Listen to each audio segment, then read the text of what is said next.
A branch snaps, not loudly, just enough to disturb the silence. Somewhere beyond the trees, something has stopped moving. You don't know what it is. You don't know where it is, but your body has already decided that it is there. Your breathing slows, your muscles tighten. Even before your mind forms a single thought, your heart has begun preparing for a fight you may never see. For one impossible moment, the entire world becomes nothing but sound. Then, silence again. Most people imagine prehistoric life as freedom. A world without deadlines, cities, or machines. A place where humans wandered through endless forests beneath open skies, living in harmony with nature. That is not the world our ancestors knew. To them, nature was not beautiful. It was watching. More than 100,000 years ago, the earth belonged to creatures that had spent millions of years perfecting one skill: killing. Long before humans built walls or sharpened iron, predators already possessed the weapons evolution had patiently refined across geological ages.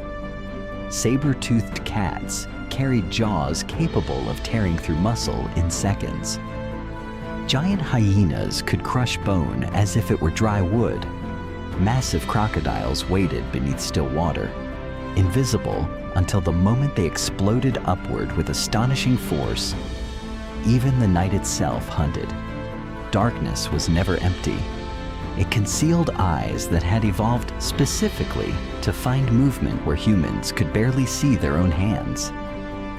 Our ancestors did not stand at the top of the food chain. For much of human history, they were somewhere in the middle. Today, fear often arrives as an email, a medical diagnosis, or a notification glowing quietly on a screen. Ancient fear was different.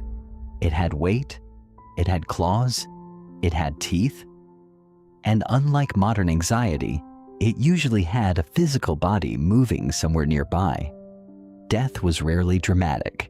It was sudden, one careless step into tall grass, one drink taken too close to the river, one child wandering a few meters farther than the group. Entire futures disappeared inside moments too brief to remember. Survival was not measured in years. Sometimes, it was measured in seconds. Researchers studying hunter-gatherer societies have noticed something remarkable.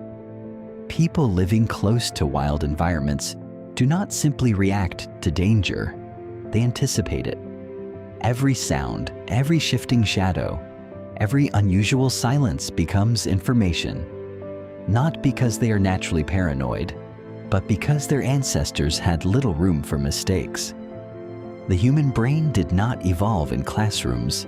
It evolved beneath uncertainty. Every instinct we casually dismiss today was once part of an invisible survival system that quietly selected who lived long enough to have children and who did not. Natural selection was not a teacher. It was an editor, and it revised humanity with ruthless efficiency. Consider the forest. To modernize, it often appears peaceful. Birdsong, sunlight filtering through leaves, the gentle movement of branches in the wind. But researchers who reconstruct ancient ecosystems describe something very different. The forest was dense. Visibility was poor. Every fallen log created blind spots. Every rustle carried multiple possibilities. A grazing deer, a rival tribe, or a predator patiently waiting for curiosity to overcome caution. The landscape itself became psychological pressure. Ancient humans were never simply walking through nature. They were constantly negotiating with uncertainty. Most people believe courage is the opposite of fear. Evolution suggests something stranger. The bravest humans often died first. Those willing to investigate every strange sound, who wandered away from the group, who ignored instinct because curiosity felt stronger, frequently never returned. The survivors were rarely fearless. They were cautious, alert, suspicious. The very personality traits modern society sometimes labels as anxiety may once have been extraordinary evolutionary advantages. Fear did not weaken our ancestors. Poorly timed confidence did. Some of humanity's oldest archaeological sites reveal an uncomfortable truth. Early humans frequently chose caves for shelter. Popular imagination treats caves as primitive homes. The reality was more complicated. Many caves already belonged to something else: lions, hyenas, bears. Sometimes humans occupied them. Sometimes predators did. Sometimes both did, separated only by time. Archaeologists have uncovered layers showing alternating periods where carnivores and humans repeatedly reclaimed the same spaces over thousands of years. Home was never permanent. Ownership was temporary. Every shelter carried the memory of another creature that believed it belonged there first. Night transformed everything. Without electricity, darkness was not merely the absence of light. It erased certainty itself. Modern humans rarely experience true darkness. Streetlights soften it. Buildings interrupt it. Screens follow us into bed. Our ancestors knew something almost impossible for us to imagine. A darkness so complete that the world simply disappeared. Beyond the fire, there was nothing to see, only sounds. The distant crack of branches, the low call of something unseen, the breathing of people trying not to breathe too loudly. The imagination does peculiar things when vision fails. Researchers studying perception have found that the brain often fills missing information with possibilities rather than facts. In darkness, uncertainty becomes its own predator. Sometimes the greatest threat was not what existed beyond the fire. It was what the mind believed could. Yet something extraordinary began happening inside these frightened groups. Around campfires, people started telling stories. At first glance, stories seem like entertainment. That assumption may be deeply mistaken.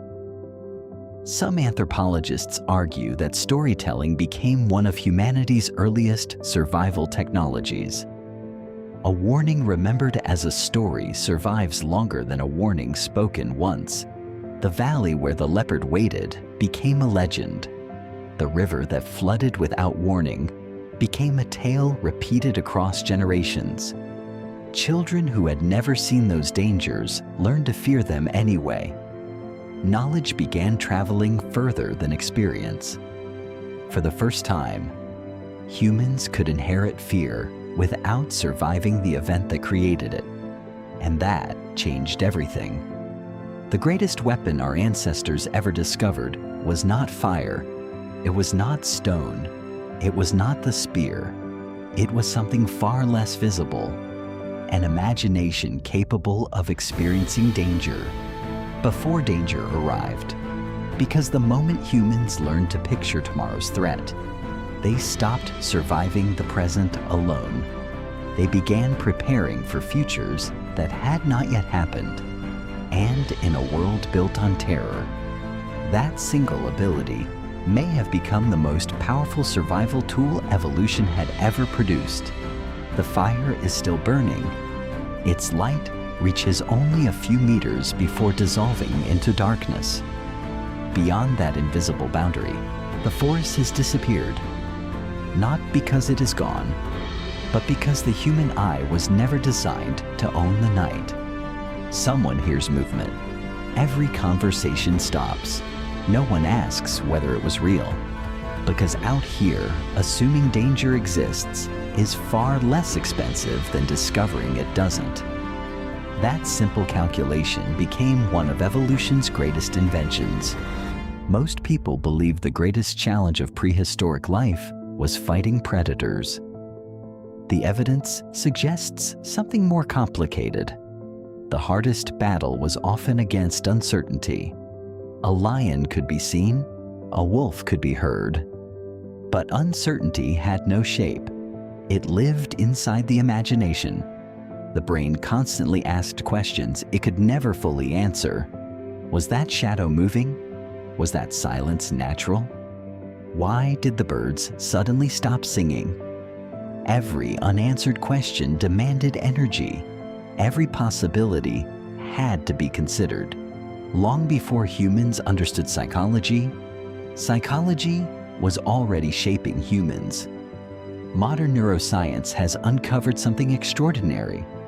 When the brain detects a possible threat, it does not patiently wait for proof. It predicts. Milliseconds before conscious awareness catches up, networks deep inside the brain begin preparing the body for survival. The heart accelerates, vision narrows, muscles tense, attention becomes painfully focused. By the time you consciously realize something feels wrong, your nervous system may already be several steps ahead. This is not a flaw. It is an ancient inheritance, one that has been quietly protecting our species for hundreds of thousands of years. Most people assume fear evolved because predators existed. Researchers increasingly believe the relationship worked both ways. Predators shaped fear, and fear reshaped the human brain. Generation after generation, the individuals who noticed subtle patterns survived slightly more often than those who didn't. A strange smell carried by the wind, fresh footprints pressed into soft earth, an unnatural silence spreading through the trees. None of these guaranteed danger, but together, they formed a language written by nature itself. Humanity learned to read it. Silence was never simply silence. Researchers studying modern ecosystems have noticed that forests have their own rhythm. Birds call, insects buzz, leaves rustle. When a large predator enters an area, that rhythm often changes. The forest becomes cautious. Animals stop making noise. For ancient humans, this change could mean everything. Imagine hearing thousands of sounds every day, then suddenly, nothing. That silence wasn't empty. It was information. Perhaps the most terrifying information imaginable, because somewhere nearby, something powerful had arrived. This ability to notice patterns transformed human survival. Most animals react. Humans began predicting. That distinction changed history. A wolf sees movement and gives chase. A human sees broken branches, disturbed soil, frightened birds, and disappearing sunlight, and begins imagining events that have not yet happened. This ability seems ordinary today, but in evolutionary terms, it was revolutionary. The future became something the brain could rehearse before it arrived, and rehearsal often meant survival. Then came another realization. Not every danger walked on four legs. Some dangers looked exactly like us. Long before kingdoms, borders, or written language, small bands of humans wandered the same landscapes. Food was limited. Water was unpredictable. Shelter was scarce. When two desperate groups met, the outcome was not always cooperation. Archaeological discoveries reveal skeletons carrying stone weapon injuries, fractured skulls, and healed wounds that speak of repeated violence. The research cannot tell us every story, but it suggests something uncomfortable. Humans were learning to fear humans almost as much as they feared predators. This changed everything. A lion hunts because it is hungry. Another human can hunt for territory, for revenge, for resources, or simply because they believe you do not belong. Nature had created predators. Evolution had now created competitors capable of planning. The most dangerous creature in the forest was becoming the one capable of imagining another person's intentions. Around the fire, conversations changed. Stories were no longer just about animals. They became warnings about people. A valley where strangers had appeared. A river crossing that was no longer safe. a distant smoke rising where no fire should exist. Knowledge became collective memory. One person's terror could protect an entire generation. Fear itself became information passed from parent to child, not through genes, but through culture. Human evolution had discovered another shortcut. Learning no longer required personal experience. Someone else's survival could become your own. Then researchers discovered something even stranger. The human brain remembers fearful experiences differently from ordinary ones. Moments of extreme danger are often stored with extraordinary detail. The smell, the sound, the direction of the wind, the shape of a tree. Memory itself changes under terror, almost as though the brain is desperately writing instructions for a future version of you. If this ever happens again, remember, that ability may have saved countless lives long before writing was ever invented. Yet fear came with a cost. A brain that constantly searches for danger rarely rests. Every rustling leaf deserves attention. Every unfamiliar sound interrupts sleep. Every distant shadow becomes another possibility. Ancient humans paid for survival with vigilance. The price was exhaustion, but evolution accepted that bargain. Because missing a real predator once was far more expensive than reacting to 100 harmless noises. The system was inefficient. It was also astonishingly effective. Perhaps this explains something about us today. Why sudden noises make us jump before we understand them. Why empty streets at night feel different from crowded ones. Why unexplained silence can feel strangely uncomfortable. These reactions often seem irrational in the modern world. But they were not designed for modern life.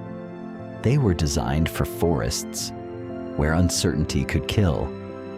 The ancient world may be gone, its landscapes replaced by concrete and glass, its predators pushed into shrinking wilderness.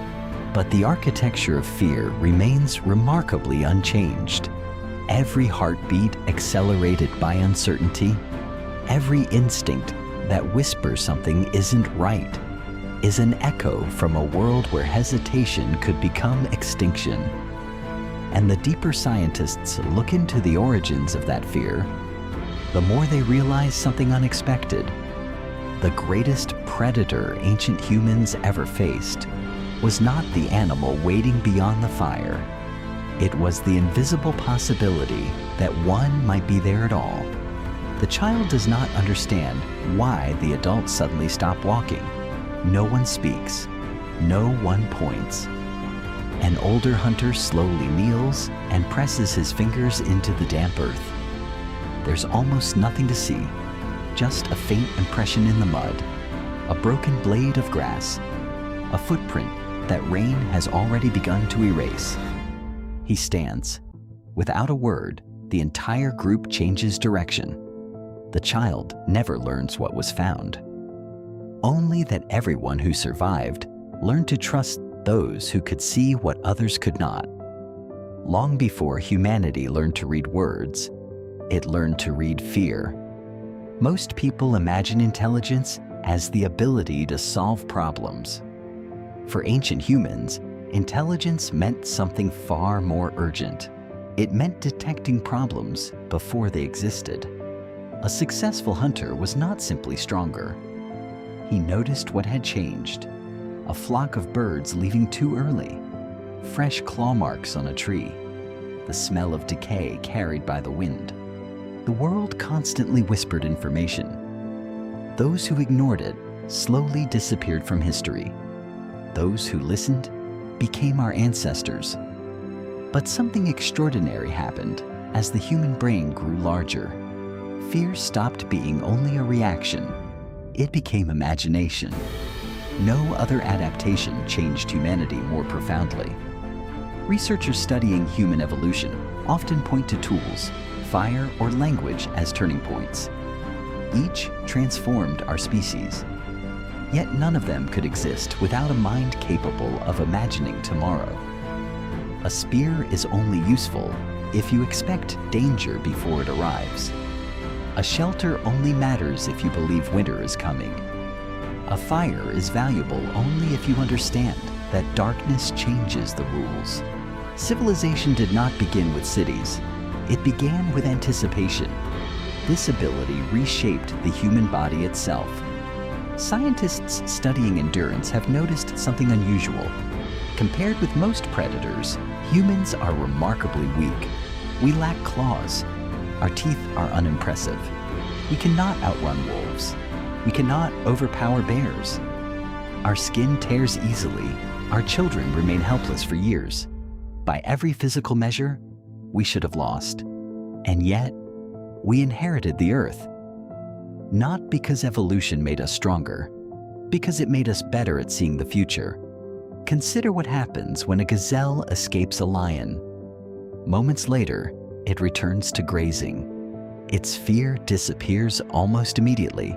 The danger has passed. Humans rarely work that way. Our minds replay. They analyze. They imagine different outcomes. What if I had gone left? What if it returns tomorrow? What if next time I don't survive? This ability can become exhausting. It also became one of humanity's greatest evolutionary advantages. Every terrifying experience became a simulation for dangers that had not yet happened. The mind was quietly building tomorrow from yesterday's fear. Then something remarkable emerged. Trust. Not blind trust. Earned trust. No single human could survive alone for long. Someone had to stay awake while others slept. Someone had to carry injured children. Someone had to remember the safest river crossing. Someone had to know which berries poisoned and which healed. Knowledge became too large for one brain. So humanity built something larger than any individual, the group. And within that group, fear changed again. It was no longer only personal, it became shared. Around the fire, stories became maps, not maps of land, maps of danger. A place where cave lion hunted, a valley where strangers attacked, a season when rivers swallowed entire families. Researchers believe these stories helped preserve survival information long before writing existed. Every generation inherited thousands of invisible lessons without ever facing the original threat. Culture became a second form of evolution. Genes changed slowly. Stories could change overnight. Eventually, fear began shaping landscapes themselves. Humans stopped sleeping wherever exhaustion found them. They chose high ground, open views, natural barriers, places where danger could be seen before it arrived. Archaeologists repeatedly find early settlements in locations that balanced food, water, and visibility. Beauty was never the priority. Survival was. Even today, many cities still occupy hills, riverbends, and defensible terrain first chosen thousands of years ago. The geography of civilization is, in many ways, the geography of ancient fear. Then came one of humanity's greatest revolutions. Not farming, not writing, not metal, cooperation. A single person with a spear remained vulnerable.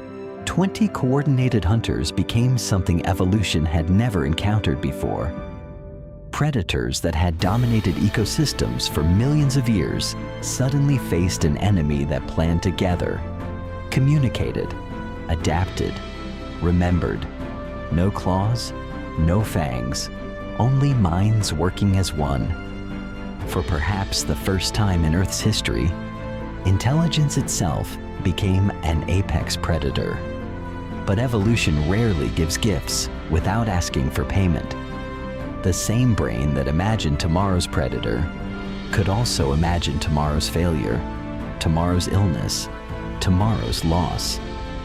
The machinery that once protected us from lions now reacts to deadlines, uncertainty, financial pressure, and social rejection. The predators changed. The nervous system did not. Researchers estimate that much of the brain's threat detection circuitry remains remarkably ancient. It still searches for danger. It still prepares for survival. It simply lives in a world it was never designed to understand. Perhaps that is why complete peace feels strangely unfamiliar. Many people become uncomfortable in absolute silence. We check our phones without thinking. We scan rooms when entering them. We notice unfamiliar faces before familiar ones. These behaviors often seem irrational, yet they are echoes, fragments of an older world. A world where attention meant life and distraction often meant death. So perhaps the greatest mystery is not how ancient humans survived terror. The greater mystery is how that terror survived them, because it did. It lives quietly beneath modern life, hidden inside instincts we rarely notice, in the pause before opening an unfamiliar door, in the uneasy feeling of footsteps behind us at night, in the sudden rush of adrenaline before we understand why. These are not flaws in the human mind. They are messages from ancestors who lived long enough to become our past. Every heartbeat they saved became another generation. Every cautious decision became another family. Every story told beside a fire became another chance for humanity to continue. We often imagine history as something behind us, but history is not only written in stone, bones, or forgotten ruins. It is written inside the architecture of the mind. And perhaps the most astonishing truth of all is this: the world that once hunted us has almost disappeared. The forests grew quieter. The predators retreated. The darkness became electric light. Yet every time your pulse quickens in uncertainty, a small part of your brain is still standing beside an ancient fire, listening for something moving just beyond its light.